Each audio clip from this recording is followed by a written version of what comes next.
We have two items. First item. Thank you, Mr. Mayor. Council reporting out of closed session. The first item is to receive the report and that confidential direction to staff be confirmed. Someone like to move that? Moved by Councillor Humphreys, second. Councillor Gallo. Any comments, questions? For a vote? Court vote has been requested for the first item of council reporting out of closed session. Councillor Gartner is absent. Councillor Kim is absent. Councillor Humphreys, how do you vote? Yes. Mayor Maracus? Yes. Councillor Gilliland is absent. Councillor Thompson?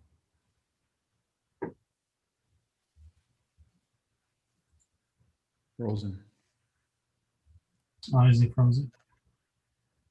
I'll hold on to Mr. Mayor. We don't have quorum unless Councillor Thompson's present. Hold on.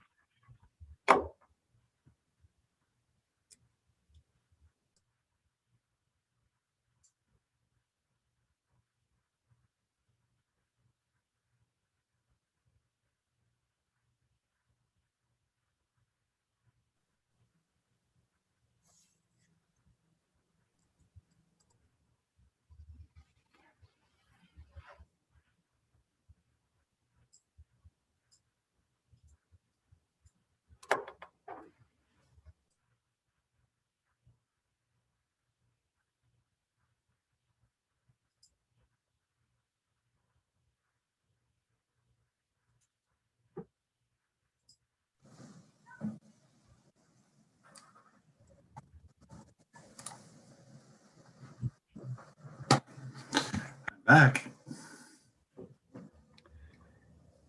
Mr. Mayor, I'll continue then. Perfect. Councillor Thompson, it is your turn to vote for the first item. Yes. Thank you. And Councillor Gallo. Yes. Motion carries. Second item. Second item of council reporting out of closed session is to receive the report and that confidential direction to staff be confirmed. Someone like to move that? Councillor Gardner, seconded by Councillor Humphreys. Comments, questions? Seeing none, record vote. Thank you, Mr. Mayor. Record vote for the second item of council reporting out of closed session. Councillor Thompson, how do you vote? Yes. Councillor Kim is absent. Councillor Gilliland is absent. Councillor Gardner, how do you vote? Yes. Thank you. Mayor Maracus? Yes. Councillor Gallo? Yes. And Councillor Humphreys. Yes. Motion carries. Thank you, Mr. Clerk. Confirming bylaw. Someone like to move that? Councillor Humphreys, Councillor Thompson. All those in favor? Or Mr. Clerk, are we confirming or am I okay with hands? You're good for a hand vote on this one. Thank you. All those in favor? Opposed? That carries. And motion to adjourn. Moved by Councillor Gardner, seconded by Councillor Humphreys. All those in favor? Opposed? That carries. Okay. Mr. Clerk, the time is 7:05. I will call this general committee meeting to order. Procedural notes. This meeting will be held electronically as per section 19(1) of the town's procedural bylaw, as amended due to the COVID-19 situation. Let's get a motion to approve the agenda as revised. Councillor Humphrey, seconded by Councillor Thompson. Any comments or questions? So none. All those in favor? Opposed? That carries. Any declarations of pecuniary interest? Seeing none. Community presentations, we have none. Delegations, we have one. 5.1, George Sculias, President, Henderson Forest Ratepayers Association, regarding Henderson Forest minor variance applications. Mr. Sculias, welcome. Thank you, Mayor Maracus. Can everybody hear me? Yes. Very good, thank you. I just wanted to point out that I've requested 10 minutes for tonight's delegation. However, I can assure you that my speech is going to be around the 6-minute mark. So, Mrs. Flackis, let me just get it out of the way then. Would someone like to waive procedure to allow an additional 5? Councilor Gardner, seconded by Councilor Humphreys. All those in favor? Opposed? That carries. Thank you. Thank you. Okay, let me just pull up my speech. Okay, I'm ready to go. Can you still hear me? Yep. Very good. Mayor Maracas, councilors, good evening. My name is George Colaces. I live at 54 McClenny Drive, and I am the president of the Henderson Forest Aurora Ratepayers Association. The owner of the Henderson Drive properties is asking for the LPAT decision to be reviewed, requesting that the appeals be allowed subject to existing conditions, or that a further hearing take place either to agree to new conditions or to argue two policies. In our opinion, this request is an attempt to take us right back to where we started when the strategy was, give me the variances and we'll figure out the details later. This environmentally irresponsible approach was strongly opposed by the Committee of Adjustment, Town's Council at the appeal hearing, and subsequently rejected by LPAT. As president of HFARA, I'd like to take this opportunity to remind Council why it's so critical that the town continue to defend the Committee of Adjustment's decision. Dr. Stephen Newmaster, Botanical Director of the Biodiversity Institute of Ontario and a scientist with over 30 years experience, has walked the Henderson properties on many occasions in the past. He urges continued preservation of the lands, and in his 2020 letter to LPAT warns, we have to take a very strong position to protect native biodiversity or we will lose our natural resources. These natural biodiversity spaces should not be taken for granted as they cannot be recreated. At the 2020 Forest Ontario Conference, York Region's manager of natural heritage and forestry said that green infrastructure has gone from nice to have to must have. He said municipalities must recognize trees as a capital asset that appreciate in value over time.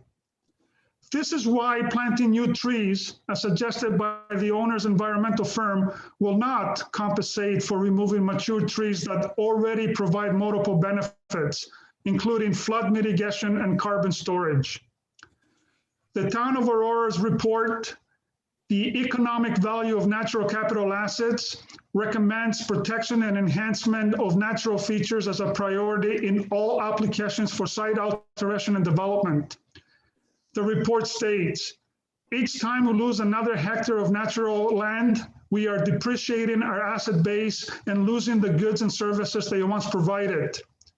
We may only recognize the loss of important ecosystems once they're gone, a loss that is often irreversible. This is an important warning, replicated by so many respected scientists around the globe, yet local environmental firms working for developers somehow have a different view. The Committee of Adjustment and the town's appointed council at LPAT both agreed these applications are not in the public interest. Furthermore, development is not an appropriate use for these mature woodlands. They serve their rightful purpose now as mature woodlands. In 2019, Aurora declared a climate emergency. Preserving mature trees remains a recognized strategy in fighting the serious impacts of changing climate. Dr. Blair Feldmate, internationally renowned head at the Intact Center of Climate Adaptation, wrote to the town saying that the most cost-effective way to mitigate flooding using natural infrastructure is in this order of preference. First, retain what you have, then restore what you lost, and then build what you must. The LPAT decision ultimately found applications lacking insufficient information to assess the full environmental impacts.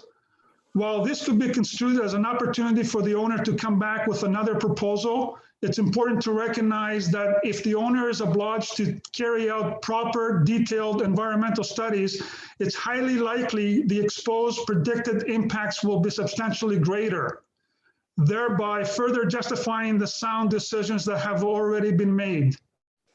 Mayor Maracas, you're a strong advocate of our official plan. The existing policies promote environmental responsibility, including the absolute protection of endangered species habitat. The wording is crystal clear and must be respected. At this critical time, we are simply asking council to defend the official plan in all aspects of environmental protection, including the continued preservation of Aurora's few remaining areas of endangered species habitat. In summary, these lands are too important to be lost merely for the short-term gain of a few at such a huge environmental cost. It should not be our collective obligation to secure a maximum return for the private investor. To lose these lands after this long and costly battle would also set a dangerous precedent in future attempts to develop other natural areas. We ask that you please continue to defend the Committee of Adjustment's wise decision and the town's successful case at LPAT, because these decisions are financially, environmentally, and morally responsible. They also mirror the deep concerns of an engaged community. Mayor Maracas, you were recently quoted as saying, "Without a doubt, is our responsibility to do our part to preserve and enhance an environment for the current and the future Aurora." We agree and firmly believe the time to do our part is right now. Thank you. Thank you, Mr. Sculias. Hey, council, first, can I just get a motion to receive? Councilor Humphrey, second by Councilor Thompson. Any comments, questions? Sorry. Councilor Gardner, go ahead. Thank you, Mr. Mayor. To Mr. Sculias, I'm not sure that I'm clear. So the developer has appealed to LPAT. Sorry, it's not an appeal. It's a request for a review. Thank you. Request for review. Right. So there, at this point, there's no place for the town to be involved, is there, or is there? Well, it all depends on how LPAT reviews the files. You know, as I mentioned in my speech, that they are presenting three options, and we have to wait until LPAT makes a decision. If for some reason they do proceed to either allow more conditions, new conditions, or argue the policies in question, I believe that the town has a responsibility to step in and defend, you know, the decision that LPAT made January 26th. And you know, they should be involved at that stage, but we have to wait until LPAT makes this latest decision on the review of the files. Councilor Gardner? Thank you. Do we have any idea on the timing of this?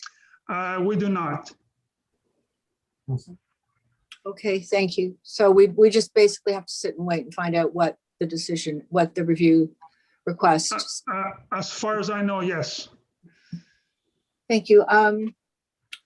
I certainly agree with you. I know all of these things cost money, but I think it's money well spent for the defense of the environment.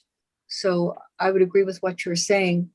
I guess that would come back to council after the review request is known. I'm assuming their LPAT will have to respond to the town as well as probably Mr. Biggard, you know, as the legal representative of this file, maybe through Patricia Tesario. I'm not sure what the procedure is, but there's no timing or actual date for the review to be completed, but it's in the process.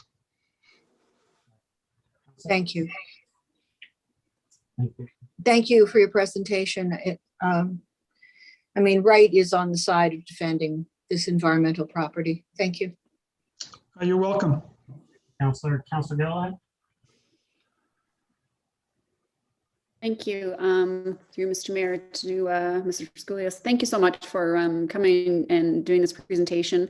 It really makes it clear not only for council, but also for the public and the status of what's going on with this property. I know you guys have tirelessly done your homework and kept us up to date and the community. So I really do appreciate all the hard work that you guys continually do. And we know the fight's not over. It's been 4 years. Sorry, Yeah. it's been 4 years. Yes. 4 years. Oh my gosh. And Yes. it's crazy. And It's coming up, and I think April 17th will be 4 years. Not that I'm counting, but well, hopefully we'll be celebrating if the application is refused for this appeal, as you've spoken of, and we can kind of move on and close the book and celebrate conserving this very special piece of property. So kudos to you for bringing this forward. Definitely will be probably asking staff, maybe in new business, a little bit more information on our side and as council and what we can find out and where the responsibilities lies as far as procedure and how we can stay connected and on top of this issue. right. From what I understand, even if it does get turned down, they could in fact come back and just send in an entirely new application and we could be back in the same spot again. And I'm sure you're aware of that as well. And, I'm glad you guys are here and you're here for the fight and you kind of, I think you guys know the file inside and out. So I have every confidence that, with the support of your team of residents and, clearly you have support around council as well. We'll fight this. Yeah, thank you for your comment. Regarding the right of the owner to come back with another file or another application of a minor variance, obviously, it's within their right to do that. We just hope that the town will scrutinize the application even more so than the first time around. And that's what we're hoping for. The policies are there and the decision by LPAT basically was that the file lacked in detail, and we're hoping that all the necessary analysis are done if they come back with another file. That's great. Thanks for clarifying that and keeping us all connected in this issue. Very good. You're welcome. Thank you, Councillor Humphreys. Thank you, Mr. Mayor. Thank you, Mr. Sculias, for coming this evening and representing the ratepayers and the group. You guys are steadfast, strong in this, and it's to be very, very much admired. I don't know if you can hear me. Yes, I can hear you. Thank you. Thank you. And I just wanted to say that they don't know who they're working with. You'll never give up. We'll never give up. And I think you've made yourselves a very strong, powerful reputation that you, the residents, and us, Aurora, take this matter very seriously. And our environment is to be protected. As you mentioned, it's not nice to have, it has to have. So I just want to thank you very much. My colleagues have said it all, but I just want to thank you for your perseverance, for your continuing focus, not letting up, and this council won't let up either. So thank you very much for your leadership. Thank you for your support. Appreciate it. Take care. Thank you, Councillor. Councillor Gallo? Probably going to push the repeat button, but I know I thanked you personally and privately, but I wanted to take this opportunity to thank you publicly, you and Wendy and the whole team for everything that you did. I hazard to guess that the results wouldn't have been the same if you weren't involved. So thank you for tonight and keeping us in the loop. And you can rest assured that the vast majority of us are playing a close eye on this. Thank you for the kind words. We're keeping an eye on the file. Thank you, Councillor. Councillor Thompson? Thank you, Mr. Sculias. Just to echo the comments of my colleagues, certainly appreciate the tremendous work that you and everyone on the Ratepayers Association has done, and the countless emails from yourself and Wendy to keep us informed and engaged. And certainly You never want to hear that the process is going to continue, but it's good to know that your efforts will continue. Thank you again. Thank you. Councillor Gilliland, second time. Thank you. I just kind of wanted to add, because I totally forgot, but I love the fact that you did mention Dr. Blair Feltmate. I did have the pleasure of participating in a conference with him, speaking with Councillor Gartner.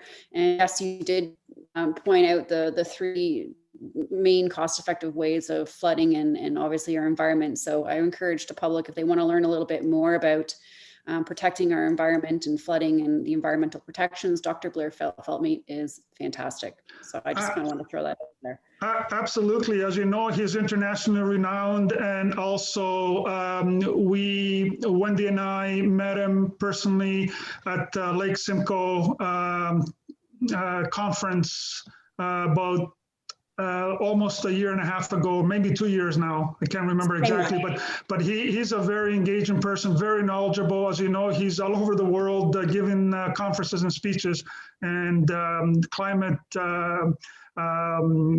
climate emergency and climate change is what he does, or what he speaks about. Thank you.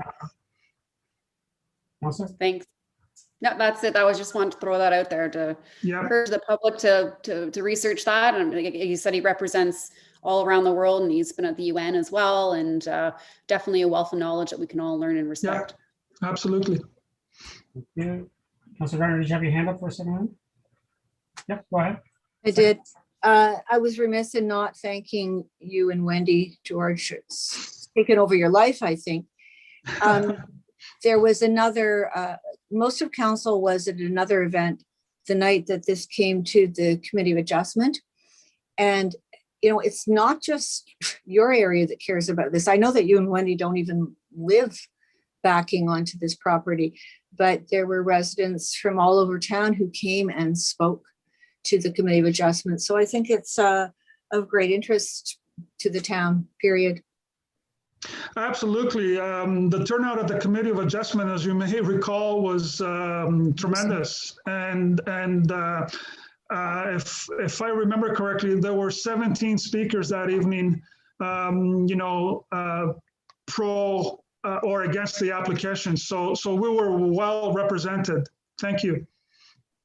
Thank you. And I'd also like to take the opportunity to say that your expert witness, who was certainly in support of everything you were trying to accomplish, is so expert and such a great scientist that he was hauled off to China to try and develop a COVID vaccine. So yeah, that's the right. The renowned experts are on your side. Thank you. We've been very lucky with people that stepped up to support us. Extremely lucky.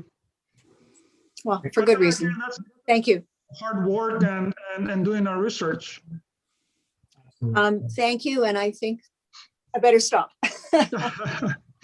Councillor, any other comments or questions?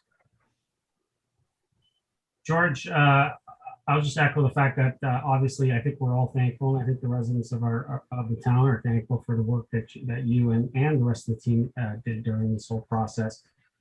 I've never been one to actually say I like the decision from LPAT, but this was a decision that I did like from LPAT, even though I feel that we already made that decision from our Committee of Adjustment to uphold our OP. And so the process is what it is. Unfortunately, it does go to LPAT, but it is a process that needs to be changed in my opinion.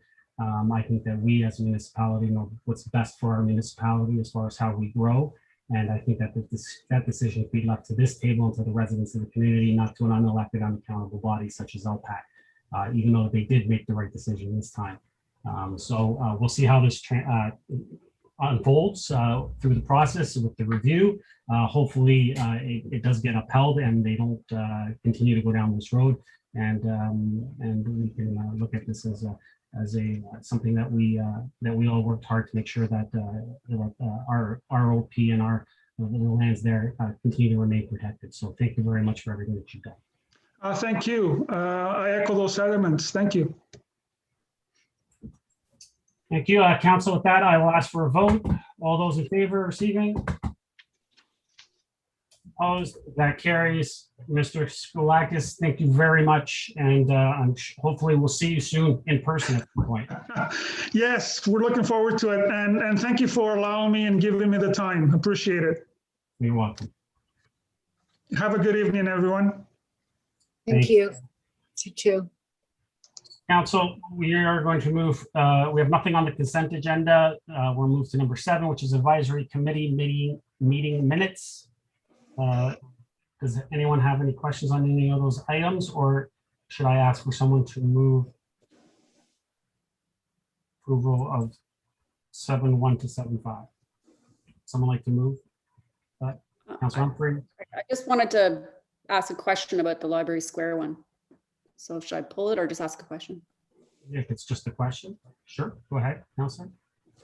Okay, thanks. It was about the contemplated change orders. There was 17. And I was just wondering if there was any additional ones, and were there any details that could be provided of what those change orders were? Mr. CAO? Through Mr. Mayor, there have been a number of change orders as we continue with the project. So that was a spot in time. We will be updating the task force at the next meeting, which is planned for April. Council? Okay, and within, sorry, thank you. And within that, because it just says change orders, is there like a specific list of like what they would be that we could see what those change orders were? CAO? Through you, Mr. Mayor, the list of change orders is a very long list. A lot of them don't have any cost to them. So to not inundate council with all kinds of information that would be, some of it's very technical and some of it we don't even, we're relying on our project management firm to sort through them and make sure that we are aware of the relevant ones, and particularly the ones that have any kind of cost impact. We could break down probably a smaller list of the significant cost ones and give some more detail on that in the future. That's easily done. Okay, perfect. I think a scaled down list would be great to kind of understand maybe where those risks are, where the budget changes are, and kind of give us that outlook of what that means and what it translates to. I appreciate that. Thanks. Thank you. That's all. All right. Who moved that? Sorry, I have to ask again. I didn't see it. Councilor Mr. Clerk, did you have this, Councilor Humphreys? Yes, we did. Second, did I get a seconder? No seconder yet. No seconder. Councilor Thompson, I see he's putting up his hand. Okay. All those in favor? Opposed? That carries. We will move to items requiring discussion on the regular agenda. 8.1. Economic Development Strategic Plan Implementation Matrix 2021 to 2022. We have a presentation to be provided by Lisa Howes, our Manager for Economic Development and Policy, and also Tim Hamill, Chair of the Aurora Economic Development Corporation. Lisa, welcome. Is Tim here as well? I see. Yep. I am. My picture isn't, but I'm here. Can you hear me? I can hear you. Hopefully we can get the picture up, but Lisa, I guess, did you want to start, or is Tim starting? Well, let me introduce the evening, and I'd like to say that over the next couple of months, I'll have the opportunity as the chairman of the Economic Development Corporation to present to council 2 times. On May 25, the Economic Development Corporation will be having our annual general meeting. And that is before council as the only shareholder of the corporation. At that point in time, we're going to have the opportunity of updating you on the specifics of our activities and our initiatives over what has been a very challenging year. But tonight, the focus is a little more specific. It's the implementation matrix of our strategic plan through the end of 2022. Now, the board believes the plan is ambitious, but we can accomplish that. Now, one of the reasons I think we can accomplish that, and that's what we're very pleased about, is that Lisa House has joined the town as manager of the economic development and policy portfolio. This, we believe, her addition will give and permit the board and the town to take an even more proactive position in rolling out our implementation of the strat plan. This has already proven to be true, and she's only been here a couple of months, and we're just starting to have fun. So Lisa's going to take us through the highlights of the implementation plan. Great. Thank you. Thank you, Tim, and for the introduction, and good evening, Mayor and Council. I believe I need to try to share my screen for the presentation part, so bear with me on this part. All right. Everyone is seeing the presentation? I'm good? All right, excellent. Great. So again, thank you. And I'm pleased to be here tonight to share a few highlights of the Economic Development Strategic Plan Implementation Matrix 2021 to 2022. It's definitely a mouthful, so going forward, I'm just going to refer to it as the matrix. So it really begins with the four main goals of the strategic plan of attracting investment, retaining and helping our existing businesses grow and expand, facilitating downtown initiatives to help revitalize and reanimate the downtown as a destination. And the fourth goal is to engage and communicate with people to continue to build that high quality of life and opportunity. So that includes creative industries, culture, history, there's the environment, and supporting our workforce. So many have heard me say this before, that my approach to implementation of the strategic plan is really quite simple and geared around getting to know the businesses, building programs and services to support them, and then marketing and promoting their success, and then repeating that. So next, I'll share a few of the ideas and in the action items under each of these four goal areas, and you'll start to see some of those same themes of getting to know people and marketing and building programs. So the intent of the goal of investment attraction is to be a key location for businesses to invest, grow, and add to the town's employment. So there are new tools and communication pieces that are in the works that are directly related to employment land review, key data information, and lots of updates. And of particular note is the target sector analysis report that will be coming. You'll hear a lot more about this in the coming weeks. And as Tim mentioned at the annual general meeting, you'll hear a great bit more. It will be a resource document regarding the employment targets, key sectors that we'll be focusing on through our marketing and outreach. And that will be exciting to bring forward. So we're looking forward to that. On the note of marketing, we're updating materials to respond to investment inquiries.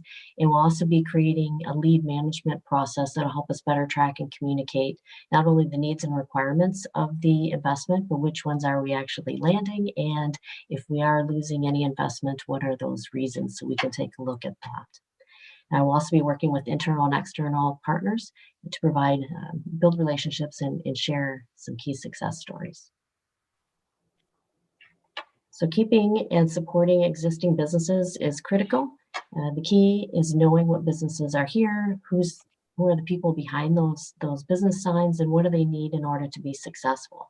So traditionally, the easiest way to do that is to ask and be right in front of them, which is why a traditional outreach and visitation program is necessary. And in light of COVID, of course, the face-to-face has been challenging, if not absolutely unable to do. So, however, I explain more in detail about under the downtown actions, a direct outreach program that we're putting forward via survey and an online survey. So that will be our best option going forward, and I'll explain that more in a few minutes. Other areas of support include events and training opportunities, along with promotion again and marketing and outreach. So supporting, encouraging, or revitalizing downtowns and main streets is a common theme among economic development circles. especially now with the impacts of COVID. So through the downtown subcommittee, through the board, a business survey has been drafted and will become part of what's called a triage business assessment report. Here it's referred to as a downtown business mix review. We're referring to it as a business survey, but it's really a lot more than just a business survey. We're looking at launching the Q&A part of the survey of the project through the committee as really a means to dig into the needs and the wants and the ideas of the downtown businesses. So the survey tool and subsequent report will allow us to understand the needs of the local businesses while allowing them to engage with the committee, staff, council, and those of us that have the ability to make local changes in programs and initiatives to help them have the most impact. Basically, we want to ensure that we have their voice when we're creating these types of services. This includes the downtown and development of support local campaigns, which the Chamber has already been launching and been successful at. We're also looking at promoting further promotion of the town's patio program and other best practices in local business support. So again, with the launch of the survey in a couple weeks, early in April, so we'll have more details on both the survey and the results. We may not have the full report of the survey for the annual general meeting, but we'll be able to provide some updates of where we are with the survey. Additionally, I just wanted to mention how pleased we are with working with the partners on the committee, on the BIA, and the Chamber to help bring the survey tool to the businesses. All right, and the fourth goal, the goal of enhancing quality of life is a huge goal section, and with many areas to focus. We heard of one of those earlier today, including the environment and how we can protect that. We've selected a couple areas to focus on, at least for the short term, particularly in workforce development. So the reason this part was a focus is it ties nicely with the other three goals and the information and data needs of the other sections. So for instance, in attraction and retention in downtown, they all need people. They all rely on people and the talent and an ongoing strong workforce in order to be successful. So we want to attract talent, keep the amazing talent that we have here, and continue to support them through training and other services. So this leads to the priority of sport tourism, which we heard quite a bit about last night, and even tourism in a broader sense that supports residents, visitors, and businesses. So we look forward to working with our community service team to support the opportunities within tourism. Right, an economic development strategic plan is really brought to life by the many partners. So I did want to just take a mention and a nod to council and the board, the BIA, the Chamber, and of course regional counterparts in their role in helping us to implement and roll this out over the next 15, 18 months or so. I know it's a lot of information. There was a ton in the report, but I appreciate your time, and I'll be very happy to answer any questions on it. Thank you.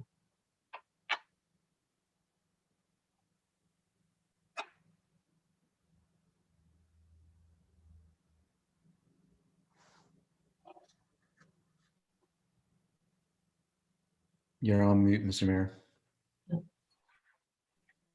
Thank you, Councilor. Appreciate that. I was just saying the recommendations are that one, that report number PDS 21-036 be received, and two, that council endorse the attached economic development strategic plan implementation matrix 2021 to 2022 attached here to as attachment one, as endorsed by the Aurora Economic Development Board. Would someone like to move that? Councillor Thompson, seconded by Councillor Gartner. Any comments or questions to the report or to the presentation? Councillor Thompson. Thank you, and thank you to Ms. House for the presentation. That was great. My question really has to do with the BR&E program, Business Retention and Expansion. You know, that's a program we've talked about for many years here at the town, formerly with the EDAC committee and now with the Economic Development one. Just curious, I know that, yes, COVID is a challenge. Yes, we would always prefer to meet these owners face to face and have those conversations. But are we making an effort both last year and this year to at least try and conduct virtual visits so that we stay engaged and connected with our business community? Lisa? So thank you, and through the mayor, thank you for the question. Business retention expansion is one of those key pieces traditional in economic development. And yes, over the last year, it has been challenging with COVID. I cannot speak to before January on some of the actions that may have been taken, but I know going forward that the survey tool that we mentioned, it is really in two parts to engage. And the first is by phone. And although that's, an ancient piece of technology, it works really well. You pick up the phone, you smile and dial, and you talk to people.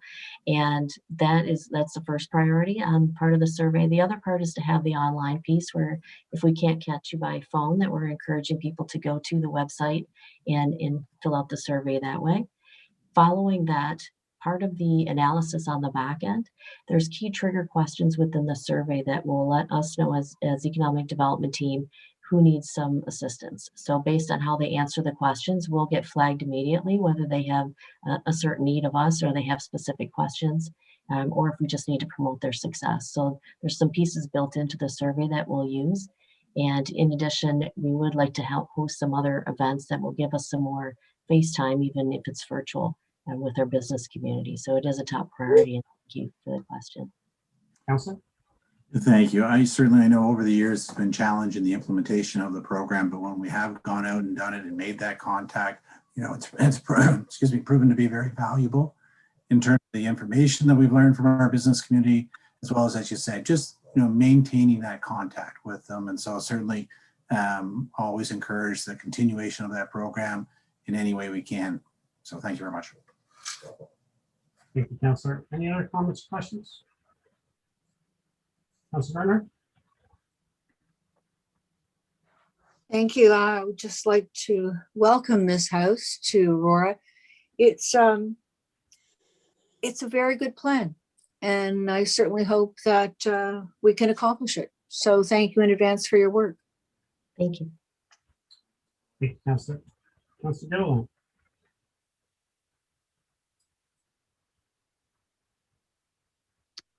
Thank you, and welcome, Lisa.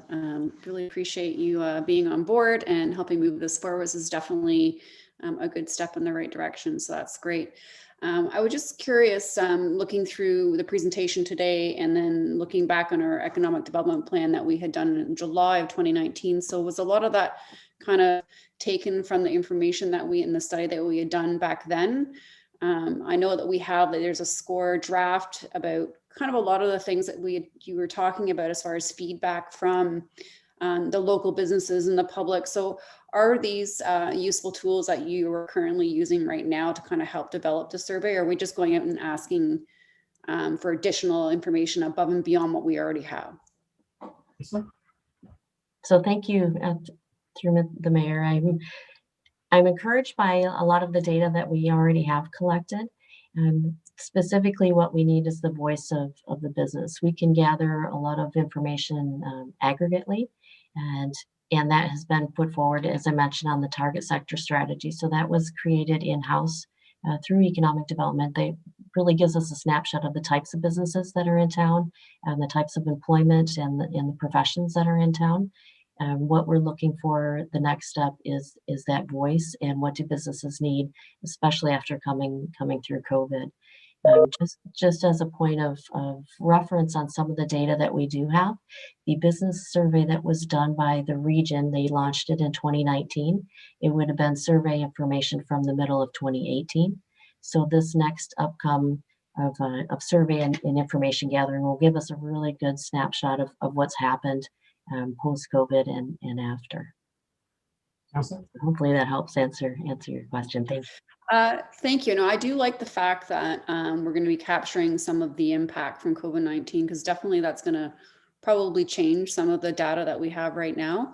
What I was referring to was a report done by McSweeney that was done through the town of Aurora, not a regional one, where we had some workshops where council members were invited, but also members of the community and business members of the community, where we did roundtable discussions on certain strengths and challenges and opportunities and kind of what you're talking about. So clearly some of the things would have changed since of COVID-19, but I would just, for as far as like the implementation, we're obviously going to be starting with some similar approach of maybe what we did in 2019. So once we get the new information that you're talking about, then what is the intention or the next step? I mean, you've got a lot on your plate between now and 2022 to kind of gather all this stuff. It's a lot going on, and with the limitations with virtual, what is the next step that you see moving forward that's going to help, I guess, move this forward a little bit quicker than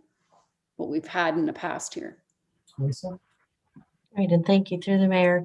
This the implementation matrix is a direct output of the strategy that council and the board had put together in 2019. So that was presented and endorsed by council. And then in February of 2020, an action plan was put forward, and then our friend COVID came to town. So this is a regathering of that initial priority list, in addition to all the other pieces that we can focus on for the next short while through 2022. But it is directly as a result of that strategy that you put forward. What we would intend to do is, as we get through this action item list, it goes again to those 4 goals out of the strategy. We will take another look at it and make sure things that we've accomplished and move forward and add more things to the list. So this is a living document. It's fluid through the end of the strategic plan at the end of 2023. Maybe I can just add that it's definitely been informed by our experience over the last year and through the challenges of the pandemic. So while there are some repeats of what we saw in 2019, our thinking has been very significantly advanced, I think. Councillor? Perfect, thank you. I look forward to the results, and when you guys report back, and have some positive things to look forward to. Thanks. Thank you. Councillor Humphries? Thank you, oops. There you go. To you, Mr. Mayor. My apologies. You can hear me, right? Okay. I just wanted to say thank you very much, Ms. House, for your presentation this evening. I know I've been privy to a little more of getting to know you than maybe some other members of council. But I just wanted to say thank you very much, because through you and also to Mr. Hamill and the whole economic board, I think we're really moving in the right direction. I really appreciate the solid plan, the approach. And I think we're going to get some of those details that we've always sort of known or maybe thought, but really, get to those that data that we need to get to the next level. And I really do appreciate your work on this. And for me, I feel like you've been here a long time, and I know you haven't. So I want to thank you very much for your progress in getting to know all of us and your efforts and really coming in and making a difference. So thank you very much. Thank you. Is there any other comments or questions? Seeing none. Lisa, Tim, thank you very much for coming this evening. I'll just add that there's a lot of exciting things happening, and the board is doing some tremendous work. And I know if our deputy mayor, Kim was here this evening, he would echo those sentiments from sitting at those meetings. And I can't wait until this council gets a look at that target sector analysis. We got to look at it today. It is quite impressive of the amount of work that was done in-house and what's going to be coming and what the future holds for this town when it comes to economic development. So it is an exciting time. So thank you very much, Lisa, Tim, and to the board members for all the tremendous work that you've done. Thank you. Appreciate it. Council, I'll call the vote. All those in favor? Opposed? That carries. We will move to 8.2, pedestrian connection from Library Square to Town Park. Recommendation that report number PDS 21-038 be received. 2, that a sidewalk be constructed on the north side of Metcalf Street from Victoria Street to Wells Street as the pedestrian connection between Library Square and Town Park. And 3, that staff proceed with the in-house design of the sidewalk on the north side of Metcalf Street from Victoria to Wells Street. And that 4, that staff include a project for the construction of a sidewalk on the north side of Metcalf Street from Victoria to Wells Street in the 2022 draft capital budget, council's consideration and approval. Someone like that? Councillor Thompson, you have your hand up for it? Yeah. Thank you. I did have a brief conversation with our clerk today and felt that clause 2 and clause 4 were contrary. Because in clause 2, it's saying a sidewalk be constructed, yet in clause 4, it talks about the fact that it's supposed to be presented for our consideration and approval. And so I'd like to propose actually an alternative wording for the second clause for council's consideration, which really just takes the should be constructed out of that clause and just says that it's will, serve as a pedestrian connection. I think staff have it, so if council wants to take a look at it. Mr. Clerk? So is that correct? This is contrary? Yes, Mr. Mayor, I agree with Councillor Thompson on this one. And we put up the alternate wording that Councillor Thompson has suggested. I would think that this is a better motion to move in terms of the contrariness of the previous one. All right, Mr. Clerk, so we have that, I won't go through one again. So number 2, that a sidewalk on the north side of Metcalf Street from Victoria Street to Wells Street serve as the pedestrian connection between Library Square and Town Park. So that's the only one that's changed, correct, Mr. Clerk? To you, Mr. Mayor, that is correct. Okay, so would someone like to move the 4 recommendations? Councillor Thompson, second. Councillor Humphries. Comments or questions? Councillor Thompson, you still have your hand. Go ahead. Thank you. I think it's important that really all we're looking for from staff at this point in time is just to proceed with an in-house design. Ultimately, it's going to be presented at budget for our consideration at that time. I think we're all concerned with regards to the heritage trees on the property at the corner. I think that any design that comes forward needs to be able to satisfy council and the residents that there'll be no impact to those trees. And so I think that for myself, a logical step is to see it both visually as well as further information of what potentially that sidewalk could look like. I do agree with the principle behind it in that we're looking to further the connections between Town Park and Library Square. It is something that's always been envisioned. It's in the Promenade Plan way back when. However, within the Promenade Plan, it was more of a mid-block connection that went up the middle. We see that in the report before us where it kind of addresses some of those concerns. And so I'm happy to explore this and have further conversation once some initial design work's done in-house and presented it to us at budget so we can have a fuller debate at that time. Thank you, Councillor Humphries. Thank you, Mr. Mayor. And similar concerns. I mean, in terms of the connectivity, we all want walkability. Although I think I'm looking forward to the in-house study. So I'm happy it's not costing much money. It's just that I love the connectivity. I just I'm not anticipating it there. So I want to see what it looks like.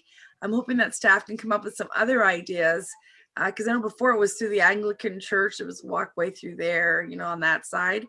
So anyways, I'm hoping that there could be a little bit more a broader view of this connectivity and absolutely cannot harm those trees. So when staff's looking at this, we need to guarantee that they will not be affected. So if there's new technology, a different way of creating this walkway that will not go near and hurt them, I need that kind of guarantee because that would be an absolute shame. I think we saw some communication that shows that those trees are designated by Aurora Heritage, and we certainly cannot harm them. They're beautiful, and we want to see them there in years to come. So again, I love the walkability, connectivity, absolutely, but just looking for the staff recommendations and options when they come back. Thanks. Thank you, Councillor Humphries. Councillor Gilliland.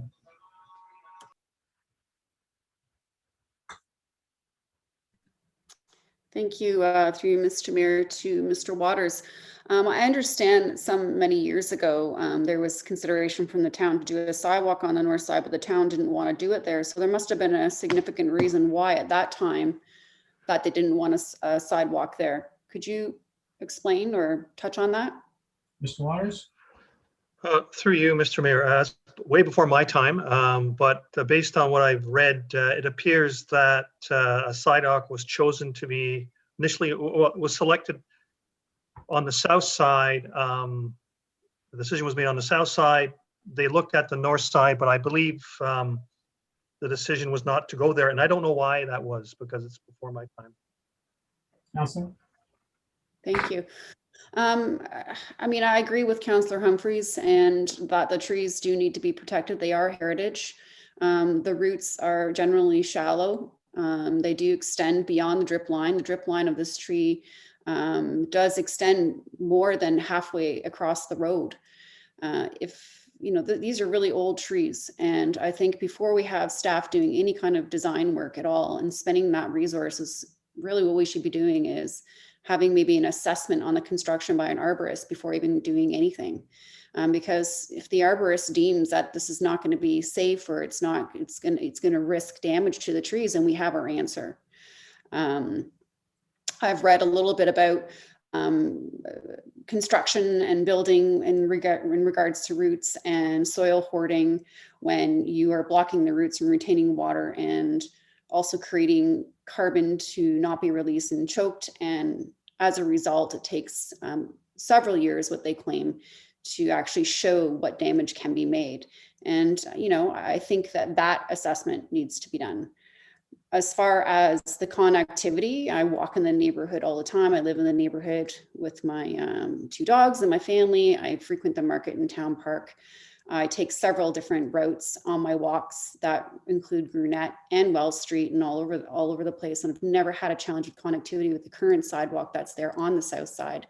I just don't see the droves of people that are going to be overtaking one side of the sidewalk that's not going to allow people to come to and from the intention of Library Square to Town Park. I just don't feel like it's a priority right now. And I would just, if we are going to move forward with some sort of inquiry, it would be more or less an arborist's view on whether or not that their trees would be at risk. And that would be as far as I think that we should go at this time. Thanks. Councillor Bell?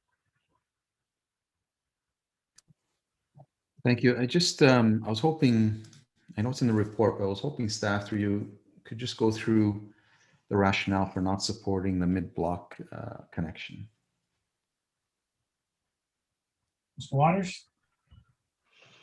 Thank you, Mr. Mayor. Yes, we did look at the FO10 proposal in sufficient detail.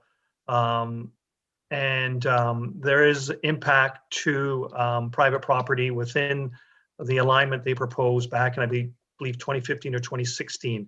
There's also impact to parking at 68 Wells, I believe.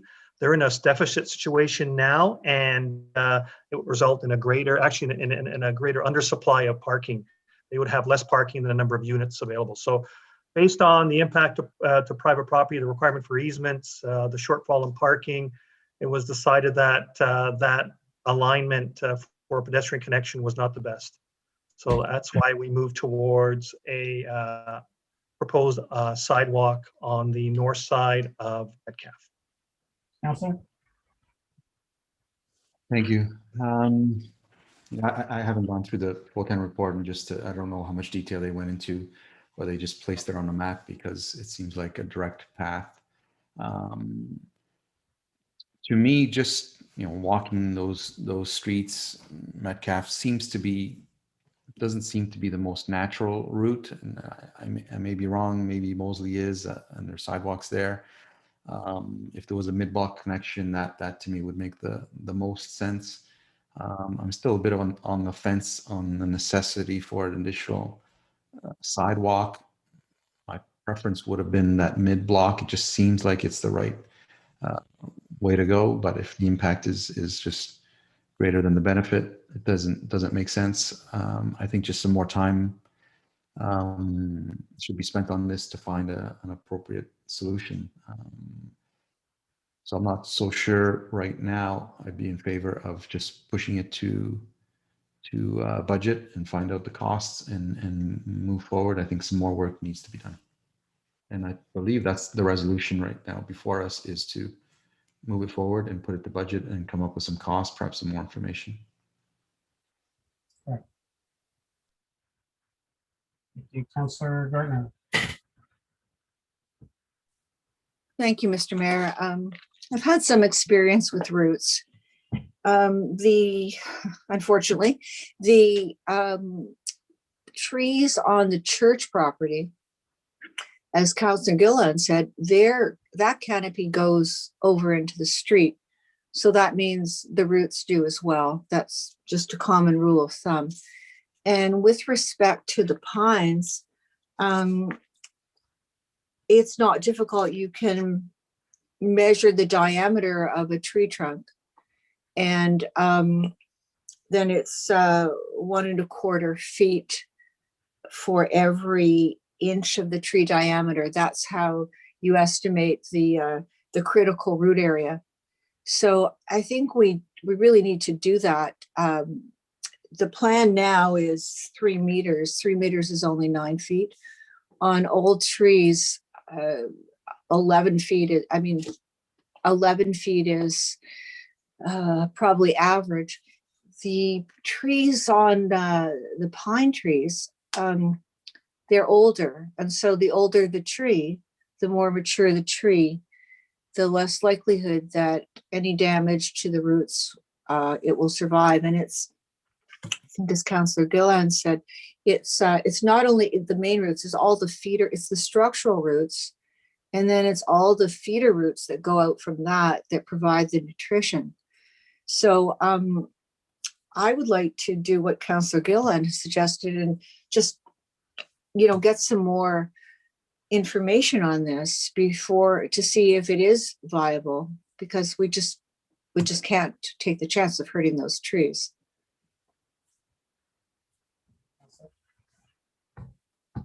Councillor Humphreys, second time. Thank you, Mr. Mayor. Just on a note, maybe we could ask to, and I don't know, but I'm sure we have our arborists on staff. Sorry, can you hear me? Yeah. Oh, sorry, thank you. Thank you, Mr. Mayor. Do we have an arborist on staff? I know we've got some great parks team. Through Mr. Mayor, to Mr. Downey. Mr. Waters, I'm sorry. Or Mr. Downey, would that be part of the, or Mr. Waters, maybe you can answer, would that be part of the design? Mr. That is correct. We would retain an arborist to assist with the in-house design of the sidewalk and make sure that the roots would not be impacted, and design the sidewalk accordingly to avoid any impact to those pine trees, and also to the other trees that are on the church property as well. I believe there's a couple of mature trees, and so we can play with the design of the sidewalk to provide sufficient clearance between the concrete and the roots. Right. And I just to note, and just to note that approximately, I think it's 12 inches in terms of excavation that's required for the sidewalk, plus or minus. That's my understanding as well. Thank you. Well, thank you very much, through Mr. Mayor. That's very helpful. So it sounds like you've already got the plan to have the arborists engaged. And really what we're looking for is the in-house study to come back to us to understand, the options and the safety through, and the feedback from the arborist, which I think is very crucial here. Just as a side note for everyone, I have asked this item to be added to the HAC agenda meeting for a feedback as well at the next HAC meeting, just because I think they should be made aware that this could possibly occur. I just like their feedback so that there's no surprises when this report comes back to council. But thanks very much. I appreciate understanding that, Mr. Waters. Thank you, Councillor. Councillor Thompson, second time. Thank you. And, I appreciate Councillor Gillen bringing up the arborist and Mr. Waters confirming that indeed that would be part of the process. And I think, to Councillor Humphrey's point, and whether it goes to Heritage or the Environmental Committee, I think it would be good if the discussion were to continue, that we have all this information. And that's what I'm hoping to get as we go to the next stage, is to have staff, spend the time and the energy to create a fulsome report, be it through the arborist, be it through engineering, just to be able to satisfactorily answer everybody's concerns and or questions. Because I think I don't see, even if there was the thought that this was the best location, and I don't disagree with Councillor Gallo that it would have been great to have it as the mid block, but I recognize the challenges there. I think it has to satisfy beyond any doubt that the trees and the property will not suffer negatively. Otherwise, I don't see it going forward either, but I just would like to get all that information from the arborist, from the engineer, and perhaps through you to Mr. Waters.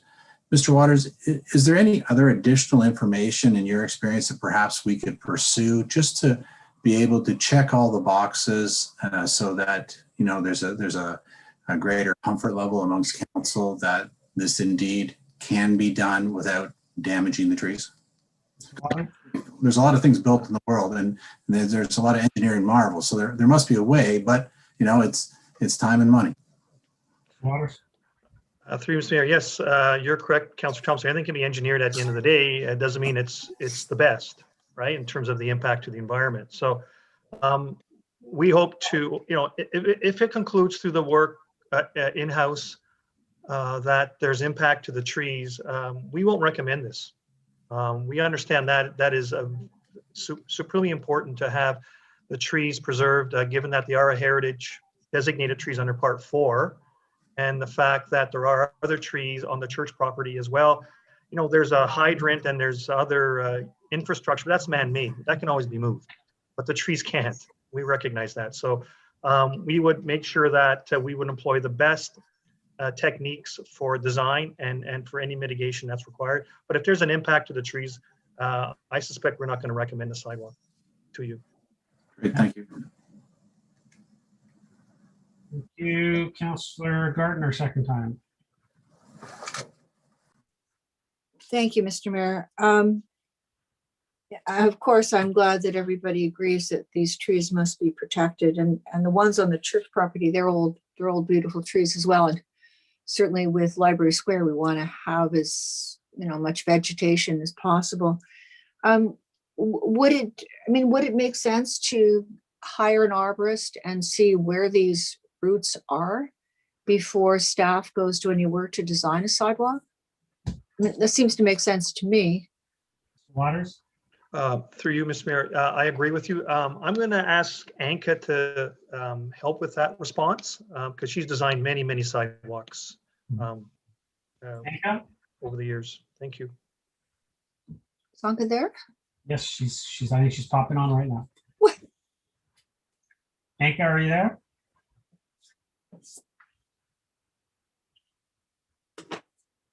Maybe she's not. Mr. Waters, looks like Anka's not there right now. Thank you. No, still not. She's having troubles.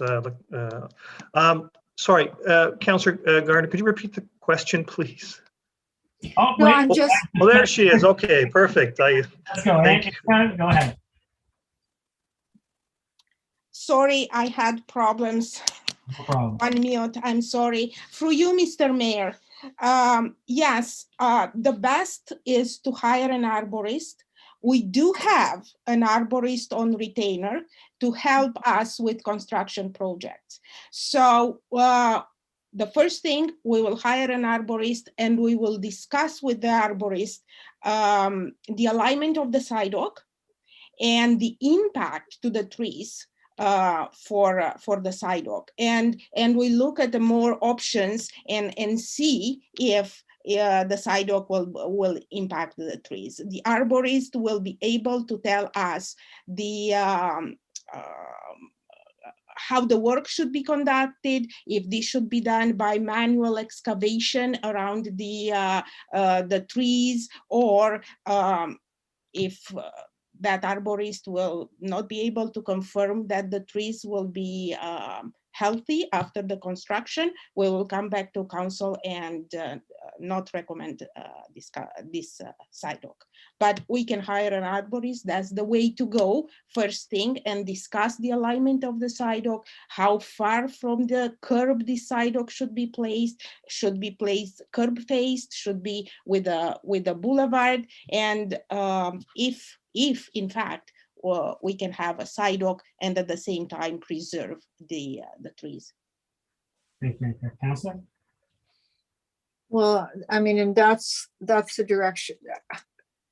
That's the direction I think we have to go. The first thing is we have to see if it's possible to do a sidewalk and not damage the trees, and not only not think that we're going to damage the trees, but we have to have certainty here because of the situation. So, and there, I mean, for council, there's lots of information out there about roots, but I mean, they're there for a reason, so the trees can live, and they spread far and wide. And we've had a lot of problems with trees before. So yes, let's be as careful as we can and not think about the sidewalk first, but think about protecting the trees first. Thank you. Thank you, Councillor. Councillor Gallo, second time. Thank you. And I think we're all on the same page. I'm just questioning the motion that's before us because Right. it doesn't speak to it coming back to council on a report. It doesn't even really speak to it coming back to other than, I guess, budget. So I think the appropriate thing, and I don't think we should be discussing in this detail and making those kind of decisions at budget. I think it should come back to a GC once staff has, done all of their studies and is confident one way or another to advise us. And then if it's a green light, then yeah, absolutely, let's bring it to budget. But it doesn't say that in the motion, and I think that's what we all are looking at, unless we're saying let them do their thing and then present a report at budget. I don't think that's the appropriate way, but so unless we can adjust the motion in some way, I'd support it coming back to council at a GC and then deal with it then. I would support that as well, Mr. Mayor, if we can make that change. So what the sense I'm getting around the table is if we remove clause 4, change it basically in essence that staff proceed, we leave 3, say staff proceed with the in-house design of the sidewalk, because that will trigger, as we just heard, that the first step would be to hire an arborist and move down that path and look at whether it's viable or not.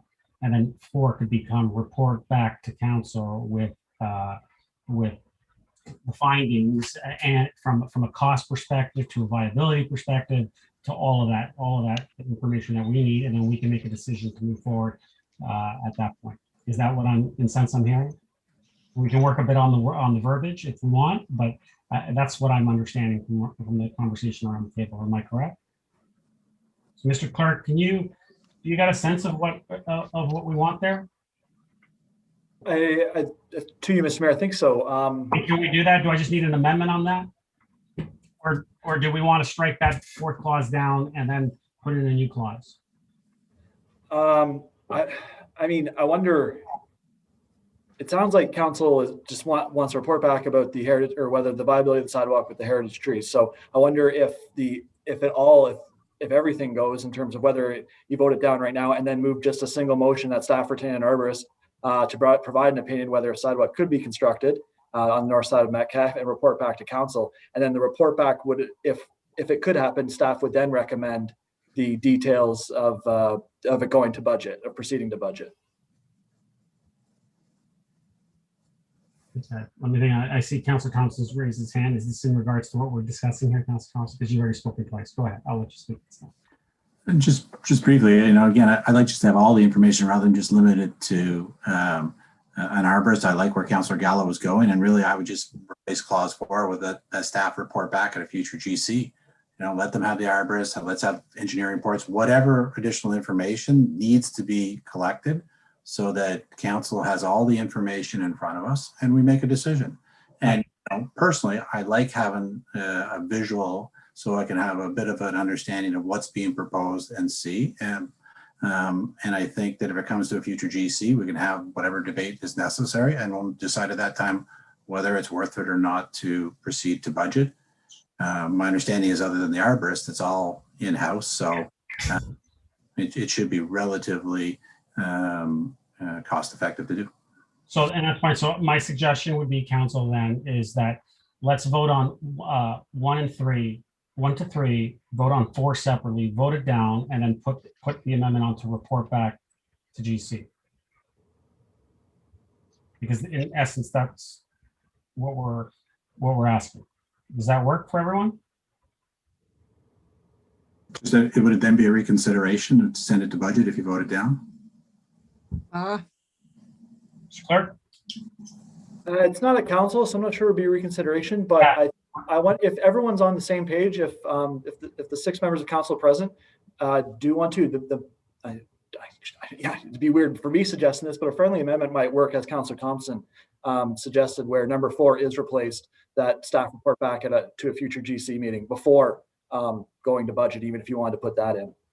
That's fine if the mover and the seconder are good with it. If the clerk is suggesting it, if the mover and seconder are fine with that, I will, as the chair, allow that. If Councillor Gallo satisfied, then I'm happy to move that. Yeah. Okay, so I got the mover and seconder are okay with that. So, Mr. Clerk, if we make that change as a friendly amendment. Absolutely. Okay. And we'll put it up on the screen in just a second, Mr. Mayor. Okay. Now everyone's spoken twice except for Councillor Gilliland. Councillor Gilliland, go ahead. I'm not speaking to the amendment, then I'm speaking to the original on the floor. Is that what we're talking about? There's no amendment. It was a friendly amendment, so it's just a friendly amendment. Okay, so I want to see what the change is, because I'm the language in this is important to me, because right now in the third, and it says in-house design of a sidewalk. I mean, personally for me, I want to make sure that there's verbiage in there about an arborist assessment. Because again, that really is the meat of the decision making here on whether we move forward with a sidewalk. Sidewalk's not really rocket science as far as how to build one. It's not like it's something new that we've done, but really what we're trying to determine here is the environmental impact. And so I want to see that language somewhere in here changed, whether it's in the third or not. And I want to see on number 2, have it said, because I know it said should be constructed, and I want to see how that has been changed. It's up on the screen for you.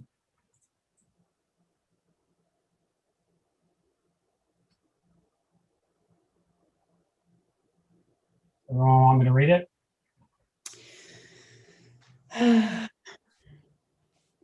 So for me, I want to see some language in that suggesting the tree assessment. And number 2, I thought Councillor Thompson had said, you know, it was as a consideration. It doesn't say that. It just says that it will be construction. And I don't want to agree to that point. That point. Right. If you want, I'll pull everything separately. You can vote accordingly. Could you? Well, we're making these amendments kind of on the fly here to kind of understand and capture, I think, what council's saying around the table. And well, council, if you want to put an amendment on the floor, by all means, please put an amendment on the floor. My understanding is just from staff, and when I think we heard around the table, that an in-house design of the sidewalk would trigger them to hire an arborist. No. So that's already part of it. we're having a conversation about friendly amendments. From what I'm hearing around the table, it's just kind of an expectation that they're going to hire an arborist, but I want to see the language in there that they're actually going to have a tree assessment on those trees, and it doesn't state that. Forgive me if I'm wrong, but I felt like everybody around the table agreed with that. And Uncle, right, even though she had said that she was going, that was part of it, I want to see that as far as a direction that that's the kind of information that we're going to want to have come back to council to see what that impact is. Councillor, that's fine. I'll allow the friendly amendment if the mover and the seconder agree. The mover right now is Councillor Thompson, and the seconder, I believe, is Councillor Humphreys or Gardner. I think it's Humphreys. I'm comfortable with it. I was thinking that staff proceed with the in-house design, including an arborist report, for the sidewalk. You know, if Councillor Gillen would just like to insert the, you know, including an arborist report in clause 3, I'm satisfied with that as a friendly amendment. Is that fine, Councillor? No, that's perfectly fine. And to your Oh. point earlier, Councillor Thompson, on clause 2, you did say in your verbiage for consideration, and I agree that it should be for consideration at the end of that clause, if you would be okay to add that language that you initially had requested. Could you put that back up for us, please? So just to be clear on my comments, originally clause 2 said that it should be constructed, whereas clause 4 had the language of consideration and approval. And that's why I was making the argument that, to me, 2 and 4 were contrary, because one says you will do this and the other one said for consideration. So the consideration part was not meant to go on the end of clause 2. I was just using that to illustrate the point that 2 and 4 seemed contrary to me. Yeah. Okay, so what if it says, because One at a time, please, one at a time. For me, and this is my interpretation, so clause 2 is just there to identify what the purpose of building that sidewalk is. It's simply to serve as a connection between those 2 points. That's it. And, you know, I mean, it doesn't necessarily have to be that. Councillor Gillen? okay. So long as it's not saying that that's what we're saying has to be done, that we're still going to have findings report back if this is something that we're planning on, like we're not making the decision to say a sidewalk has to be installed here. Correct? I don't think anyone reads it that way, Councillor. I think the last clause is staff report back on the findings. Perfect. Just want to make sure. I want to make sure what I'm agreeing to. Thank you. So everyone's spoken twice. I'm going to call the vote. Councillor Gallo, did you want to point something out? I see you pointing at the screen. Yeah, you're on mute, Councillor. I can't hear you. Sorry, item 3, we haven't Staff fixed. procedure. Okay, so Mr. Clerk, can you fix that? That was a friendly amendment. Councillor Thompson and Councillor Humphries are good with. Thank you, Mr. Mayor. I did want to confirm with you that we were going to do it as a friendly amendment. We will add the point about the arborist report, Sure. including an arborist report, as Councillor Thompson identified. Can you add that on and then just put it up on the screen so then and then we can vote on that? Yes, we can. Just be a second. Thank you. Thanks for pointing that out, Councillor Gallo. Mr. Mayor, could we say that a sidewalk be proposed? If the mover and the seconder agree to that? Then that alleviates everybody's concerns. I think we're coming back with findings, so we're not approving anything tonight.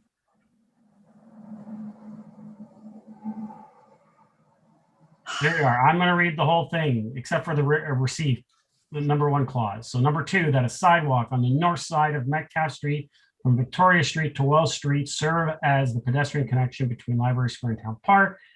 3, that staff proceed with the in-house design of a sidewalk on the north side of Metcalf Street from Victoria to Wells Street, including an arborist report. And 4, that staff report back on the findings to a future general committee meeting prior to the budget process. Mr. Mayor, I won't be able to support that without proposed. That's fine. I'm going to call the vote. All those in favor? Opposed? That carries.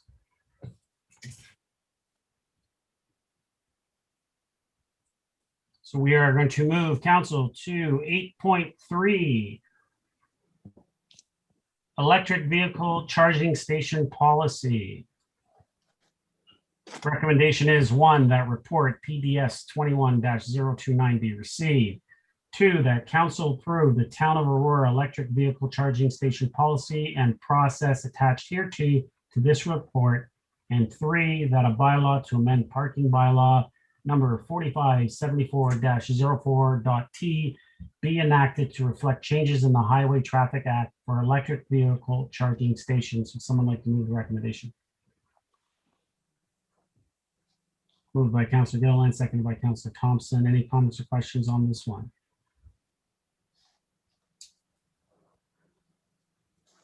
I will call the vote. All those in favor? Opposed? That carries. Move to 8.4. FIN 21-012, the 2022 budget process and timeline.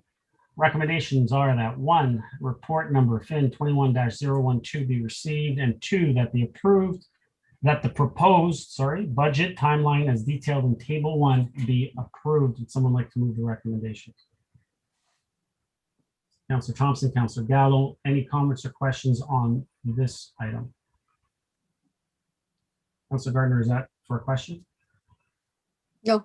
Oh, okay, sorry. Councillor Thompson, get your hand up.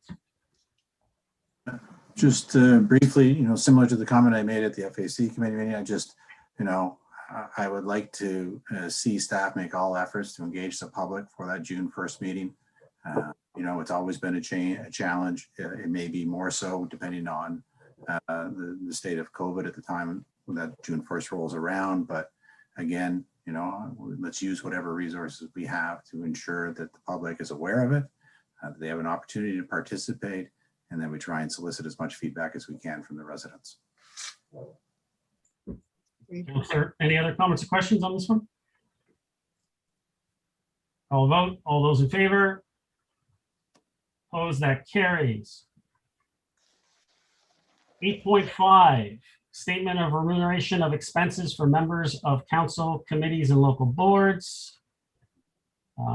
The attachments have been revised and replaced. Number 1, recommendation that report number FIN 21-013 be received. 2, that all future statements of remuneration and expenses for members of council, committees, and local boards be posted solely on the town's website on a semi-annual basis. And 3, that staff update administrative policy number 57 accordingly to reflect this change in reporting format. Someone like to move the recommendations? Councillor Thompson, second. No one wants to second it? Councillor Gardner, thank you. Councillor Gallo, go ahead. Thank you. I won't be supporting, recommendation 2 or 3. I just don't see the value in not having this on a public agenda. I get the fact that it will be public on the town's website, but I don't believe, I think there's value in having this on a public agenda and having more exposure to the public in terms of what our expenses are. I can't imagine that there's a huge onerous time frame to staff to generate this report. Obviously, it doesn't have to be this lengthy because it's explaining why, and we don't need to necessarily do this in public. Just a simple report to be received, and those attached documents are more than enough than what the public needs. It doesn't have to be a lengthy report, but I believe it should be part of the public agenda. Thank you, Councillor. Any other comments or questions? Councillor Gardner. Thank you. I absolutely agree. This is the public's money. It should be on a public agenda. Thank you. Everyone's hand's gone up all of a sudden. Councillor Thompson. I'm fine with it staying on the agenda, so happy to support my fellow councillors as well. Absolutely, thank you. Councillor Gilliland. Thank you. I want to support Councillor Gallo on the public agenda.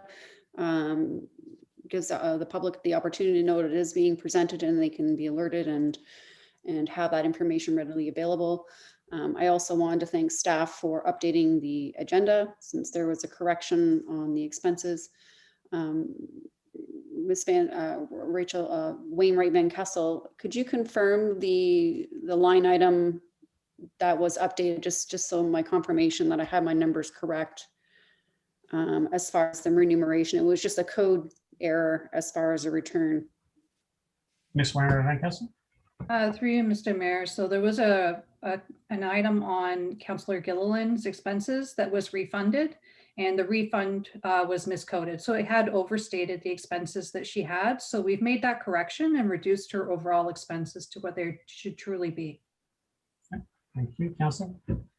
Great, thank you. And thank you so much for updating that online for today. Thank you. Okay, Councillor Humphreys. Thank you, Mr. Mayor. Apologies. I don't want to be repetitive, but I'm absolutely all for having this on the public agenda. Absolutely. Thank you. Thank you. Councillor Thompson, you want to speak again? Yeah, I think, and I appreciate Councillor Gallo bringing it up because I don't even think I even saw that part of the recommendation. I'm so used to the report being Me too. year after year for the past 10 years. I didn't even really notice that. I just, looked at the table. So appreciate him bringing it up and agree with the sentiments that at the end of the day, there's no issue with putting it on the agenda and having, the public have an even easier time to see where their money's being spent. Councillor, any other comments or questions? Councillor Gardner, second time. Thank you, Mr. Mayor. And I did raise this in an email to staff last time. What is the definition of a local board? Who wants to take that, Mr. Seo or Ms. Wainwright Vincas? Or clerk? To you, Mr. Mayor, there's a definition of the municipal act, Councillor Gardner.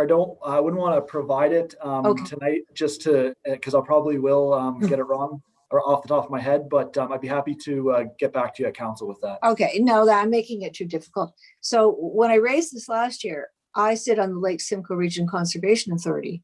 And although I didn't know it at the time, there is $100 every time we get a meeting. We have a meeting. So I don't know if that's a local board or not, but wasn't reported last time and it's not reported this time either. Ms. Wainwright Vincas, where does that get reported? Through you, Mr. Mayor, just like with the mayor's remuneration that he receives from the region, that would get reported out by the Lake Simcoe Conservation Authority. This only reflects what the town of Aurora is paying to local boards and members of council. Thank you. Appreciate the clarification. I know there's a stipend for the members for attendance. Also, I think the chair gets 10,000. Ooh. Maybe you should run for chair there, Councillor Gardner. Woo. I don't think so. Yeah, I mean, I think that we're all just pretty much accustomed to just seeing this just show up on the report. I don't think any of us really paid much attention to number 2 and 3. So thank you, Councillor, for no. So, Mr. Clerk, best way, can we just remove 2 and 3 and just receive this? Or just, Mr. Mayor. There's also voting on 1 separately from 2 and 3. That's the most procedurally correct way to do it. And I was going to recommend that. So council, how about we'll vote on 1 and then we'll vote on 2 and 3 together separately, because it looks like we're all just going to vote the 1 down and vote the 1 in favor. So I'll go with number 1, which is to receive the report. All those in favor? Opposed? That carries. And then number 2 and 3 clauses. All those in favor? All those opposed? That fails. Thank you, Council. 8.6, appointments to the Aurora Economic Development Corporation's Board of Directors. Recommendation is 1, that report number PDS 21-037 be received, and 2, that council appoint Councillor Harold Kim to the Aurora Economic Development Corporation's Board of Directors. Would someone like to move the recommendation? Councillor Humphrey, second. Councillor Thompson, comments or questions on this one? Seeing none, call the vote. All those in favor? Opposed? That carries. Number 8.7, return to in-person council meetings. This recommendation is that report number CAO 21-002 be received for information. Would someone like to move that? Councillor Humphrey, second by Councillor Gallo. Any comments or questions on this item? Councillor Gardner? Thank you, Mr. Mayor. As you and I discussed, I won't be able to return until I get my second, we'll get my first and then get my second. Thank you.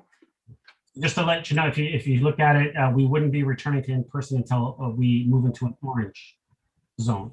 So that might be a bit still, but we don't know. It's up to the province. Okay. So thank you. We'll see. Councillor Gallo?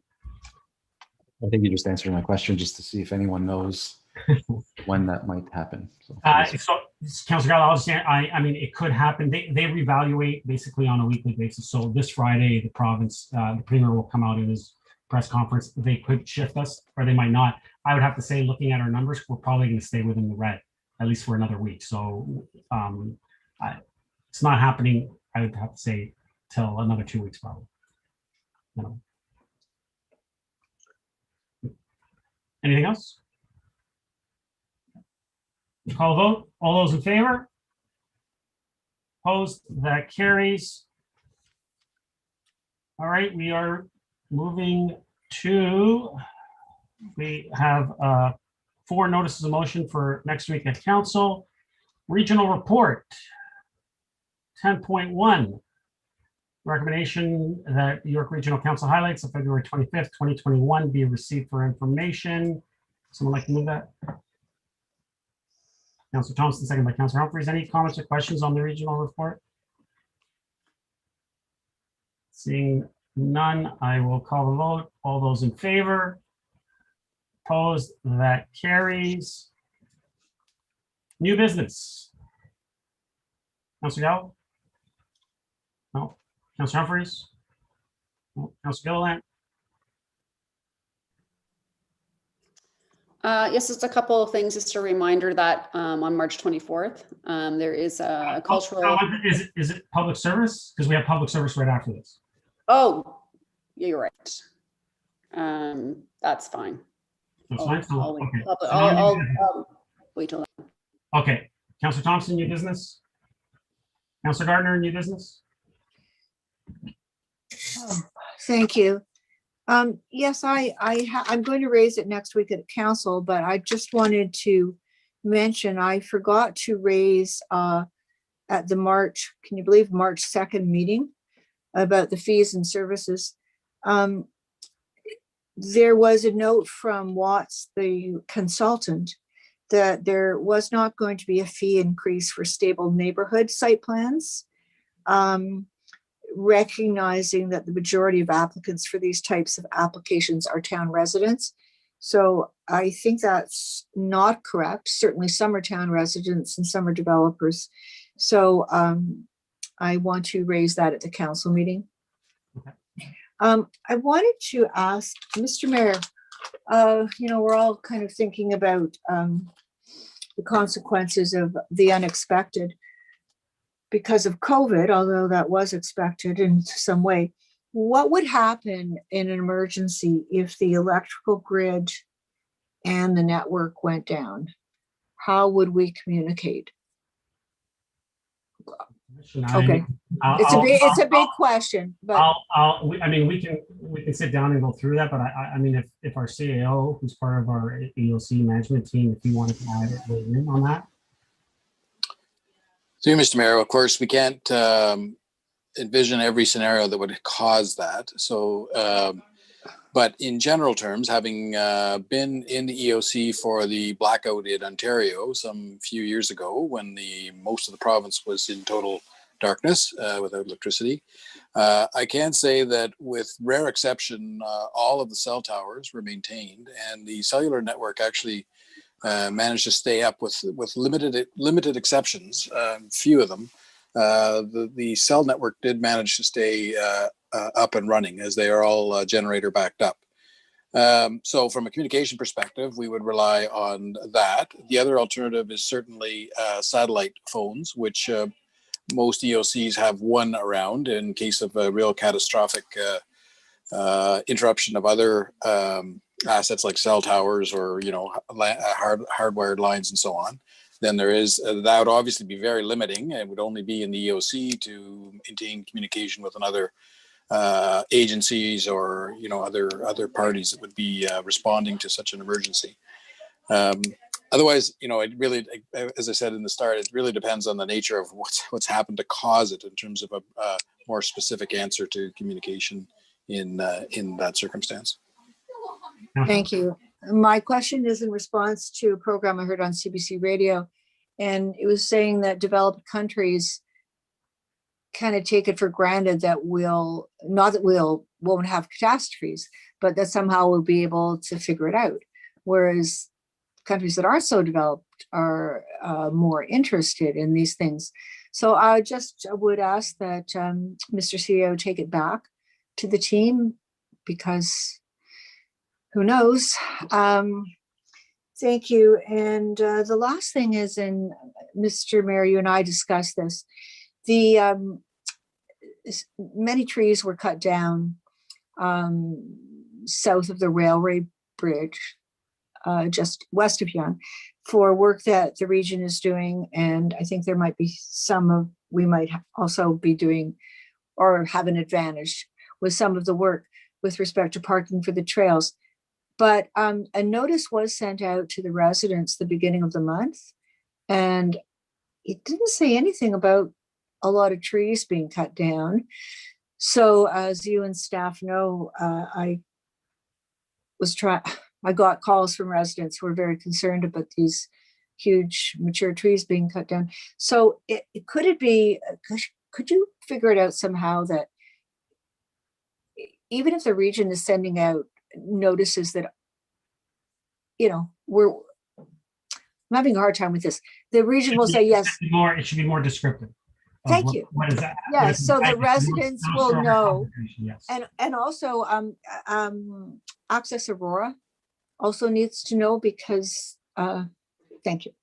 Yeah. So through our conversation, I'll make sure that I speak to staff at region as well. But I know Mr. Waters is on here, so when we have stuff like that comes through from that nature from the region, we can make sure that at least not only is it more descriptive, but as you mentioned, that Access Aurora has an understanding. So if calls do come in, they're able to say, this is what's going on over here, this is where it's coming from, and they can kind of relay the message, so that way people aren't all of a sudden not understanding what's happening, and then we all get filled with lots of calls of panic, and if we don't understand, we make sure that everyone understands what's going on as it's occurring. So absolutely.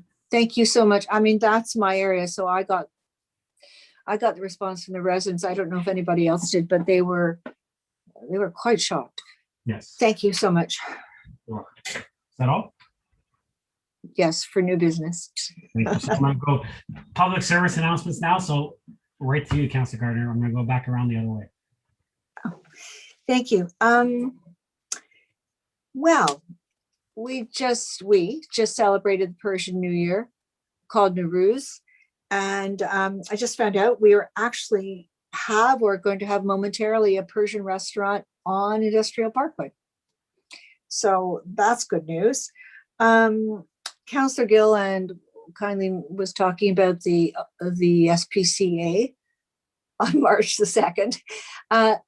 It's not only a matter of donating, not only a matter of adopting the animals, but also the donations are important. The fundraiser is over, but I know from my children's experience, OSPCAs never have enough money.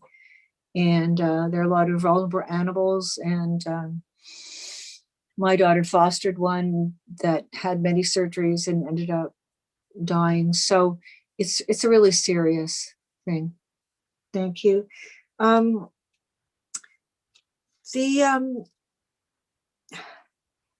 Mayor, I think talked about this last year too, about the possibly closing some lanes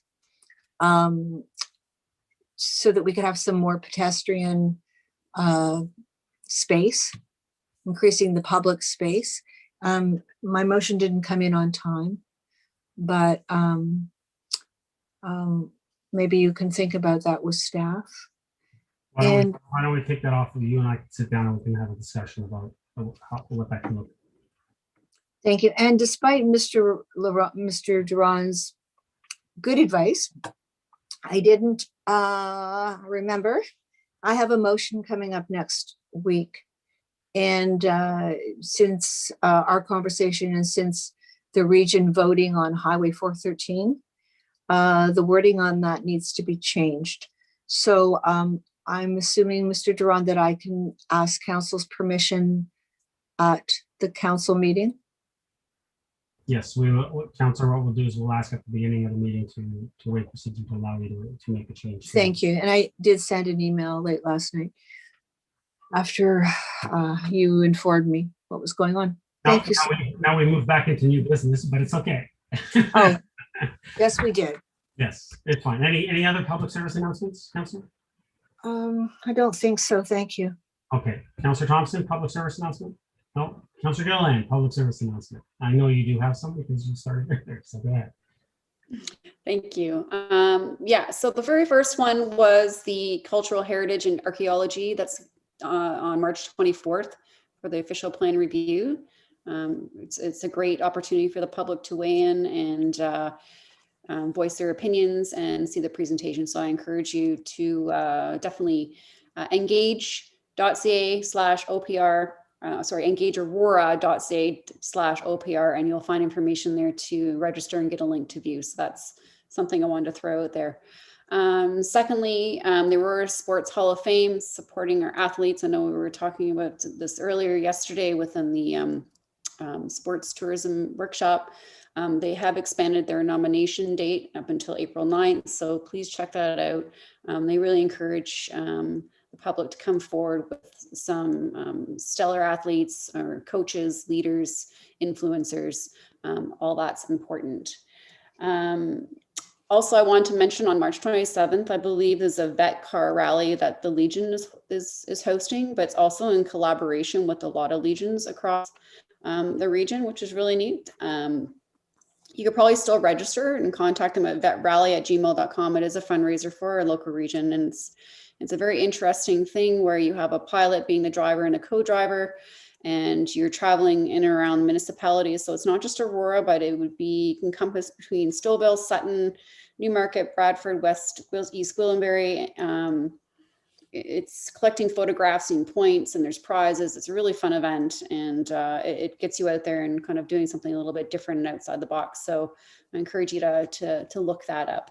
The last thing, and maybe staff can confirm, is since the announcement with the capacities changing with restaurants and also patio extensions and such, just confirming with staff that restaurants do have the ability to apply for an extension of their patio a lot earlier, kind of similar to what we did in the spring, last year in the spring and summer. So staff, can you confirm that that is something that restaurant owners can do now?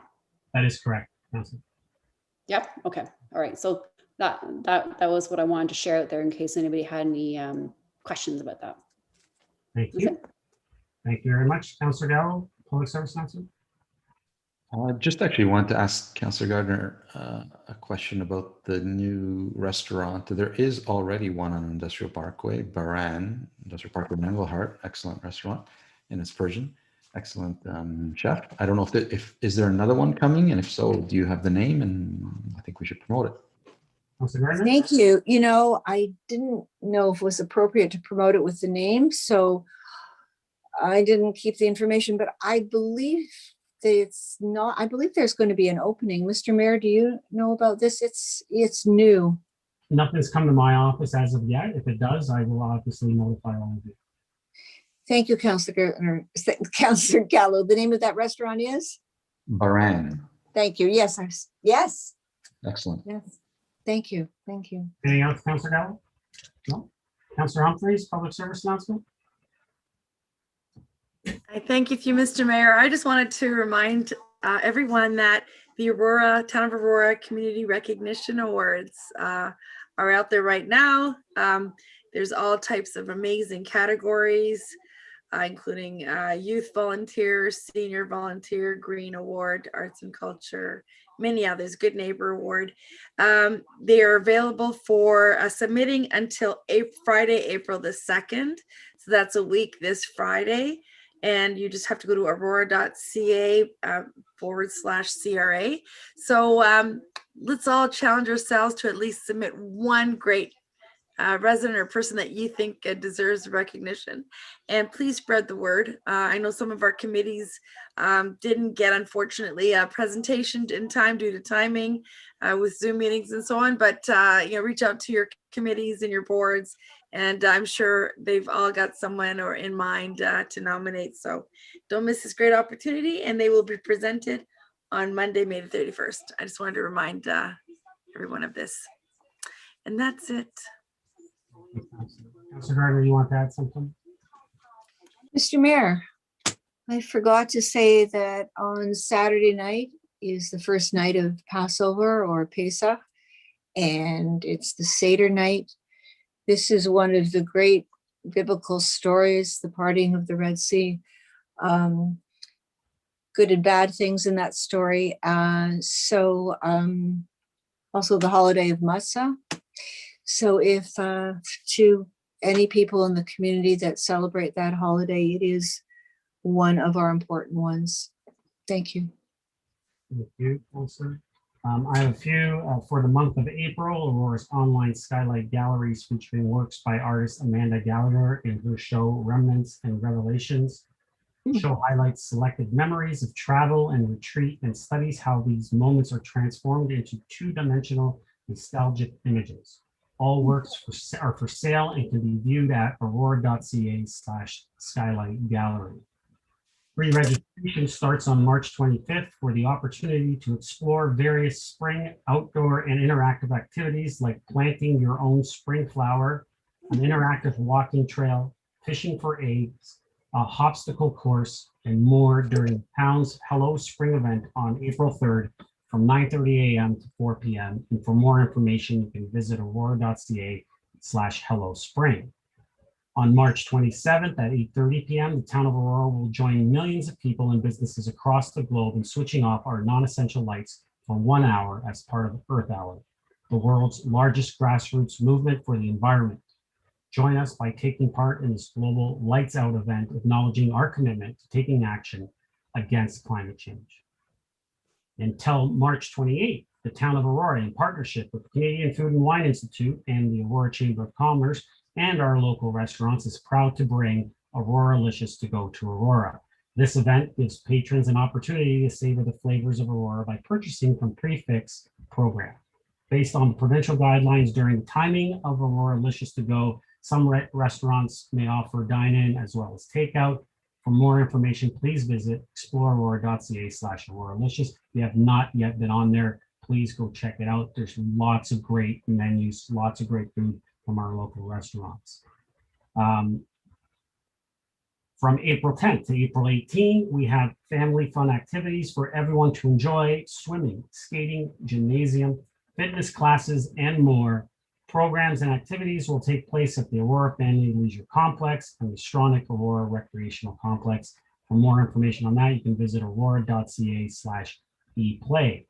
From April 12th to 16th, create from the comfort of home and stay engaged this spring break by making art, playing games, and getting up on your feet to move around in a half-day, week-long camp at the Spring Break Arts Buffet. For more details and to register, you can visit auroraculturalcenter.ca. For updates on Aurora's Library Square project, the key part of Aurora's exciting downtown revitalization plan, please visit engageaurora.ca/library square. And don't forget to subscribe to the consultation page to receive email updates. Applications are now being accepted for this year's John West Memorial Scholarship. The scholarship is open to all Aurora students entering their first year of full-time post-secondary study. The deadline to apply is Saturday, May 1st. For more details, please visit aurora.ca Leaders of Tomorrow. Also, Aurora residents between the ages of 12 and 17 who enjoy singing and sharing their talent are encouraged to register from now until June 4th for Aurora's Teen Idol. New this year are $500 in available prizes to be won. For more information, please visit aurora.ca/teen idol. And I also just wanted to mention, if anyone is not aware, starting yesterday, all bookings for residents 70 plus in all of York Region has started. 14 vaccination appointments have been booked as of today. There are still 7,000 vaccination appointments available to residents 70 plus. That's those residents that are born in 1951 or earlier. If you want to book an appointment, you can do so at york.ca/COVID-19 vaccine. Council, I will ask for a motion to adjourn. Councillor Humphrey, seconded by Councillor Thompson. All those in favor? Opposed? That carries. We are adjourned.